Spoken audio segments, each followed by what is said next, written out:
Hello student, today I wanna discuss about land use pattern in India. Land use pattern in India. So we have two pie chart 1 and pie chart 2.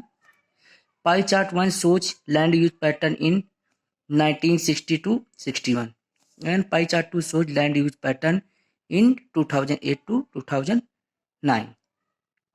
So in pie chart 1, net sown area is 45.26 यानी ऐसी area जिस पे farming की जा रही हो वो कितनी थी 45.26%। कब थी 1960 से लेकर 61 के बीच में। और 1960 से लेकर 61 के बीच में फॉरेस्ट कितने थे 18.11%। ठीक है, यानी जंगल। उसके बाद 1960 से 61 के बीच में बैरन एंड अनकल्चरेबल वेस्टलैंड कितने थे 12.01%। ठीक है, अब बात करते हैं नॉन एग्रीकल्चरेबल यूजेस, यानी ऐसे लैंड जो एग्रीकल्चर के लिए नहीं यूज हो रहे, तब किसके लिए यूज हो रहे, यानी मकान बनाने में, इंडस्ट्री बनाने के लिए, रेलवे लाइन बनाने के लिए, हाईवे बनाने के लिए, ऐसी तमाम चीज़ों के लिए यूज होने वाले लैंड नॉन एग्रीकल्चरेबल यूजेस लैंड कहलाते हैं, जिनकी परसेंटेज 1960 और से लेकर 61 के बीच में कितनी थी 4.95% थी।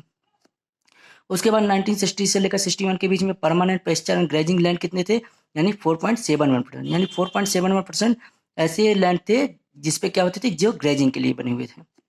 उसके बाद 1960 से 61 के बीच में मिससेलेनियस ट्री क्रॉप्स एंड ग्रोव्स, यानी 1.5% क्या थे, मिससेलेनियस ट्री क्रॉप्स एंड ग्रोव, यानी विविध प्रकार के फसल उपवन, ये सारी चीजें कितनी थी 1.50% थे।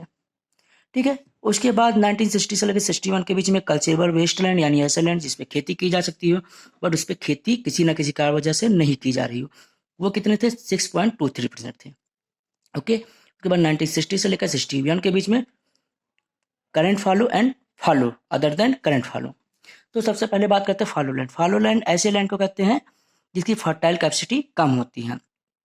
तो ऐसे लैंड पे खेती कैसे की जाती है, उस पर एक बार खेती करने के लिए 1 साल 2 साल या 3 साल या 5 साल के लिए ऐसे कुछ सालों के लिए छोड़ दी जाती है, जिससे क्या हो जाता है, एक बार खेती किया फिर छोड़ दिया 2-4 साल के लिए, जिससे फिर से फर्टाइल हो जाती है। तो ऐसे लैंड को फॉलो लैंड कहते हैं। तो करंट फॉलो क्या होता है, ऐसा लैंड जिसपे खेती की जा चुकी है, अब उसको छोड़ दिया गया है वापस से फर्टाइल होने के लिए। तो इसका परसेंटेज कितना था 1967-61 के बीच में 3.73%। और follow other than current follow, यानी ऐसे फॉलो लैंड जिसपे क्या हो, जिसको छोड़ा जा चुका था लेकिन अब क्या हो गया, अब उस पर खेती की जाने लगी है लेकिन बाद में फिर छोड़ दिया जाएगा, तो ऐसे लैंड का परसेंटेज कितना था 3.50%। ठीक है, अब पाई चार्ट 2 में आते हैं। पाई चार्ट 2 में नेट सोन एरिया कितना है 46.24%, यानी ऐसे 46.24% था जिसपे हम खेती कर रहे हैं। उसके बाद 22.278% फॉरेस्ट है, वन है। उसके बाद 2008 से 9 में बैरन लैंड कितने हैं 8.61%, यानी बंजर भूमि। 8.61% क्या है, बंजर भूमि है। नॉन एग्रीकल्चरेबल यूजेस लैंड, यानी ऐसे लैंड जिसको इंडस्ट्री, मकान या रेलवे लाइन या हाईवे, इन सारी चीज़ों के लिए यूज करने वाले लैंड का परसेंट कितना है 5.57%। कब है 2008 से लेकर 9 में था। उसके बाद 3.38% क्या है permanent pasture and grazing area, यानी क्या है 2008 से लेकर 9 के बीच में 3.38% जो लैंड था वो ग्रेजिंग के लिए यूज हो रहा था। उसके बाद 2008 से लेकर 9 के बीच में 1.1% मिससेलेनियस ट्री क्रॉप्स एंड ग्रोव्स, यानी विविध प्रकार के फसल या उपवन, ये सारी चीजें, इन सारी चीजों का परसेंट कितना था 1.11% था। उसके बाद कल्चरेबल वेस्टलैंड 2008 से 9 के बीच में ऐसे लैंड जिसपे खेती की जा सकती हो लेकिन फिर भी वो बेकार पड़े हुए किसी ना किसी कारण से, इनका परसेंटेज कितना था 4.17%।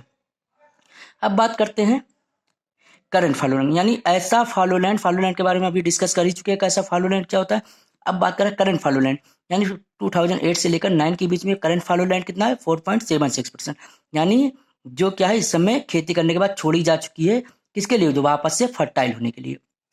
उसके बाद follow other than current follow land, यानी ऐसी प्रतिभूमि या ऐसी फॉलो लैंड जो क्या था, जो अभी तक छोड़ा हुआ था लेकिन अब खेती की जा रही है।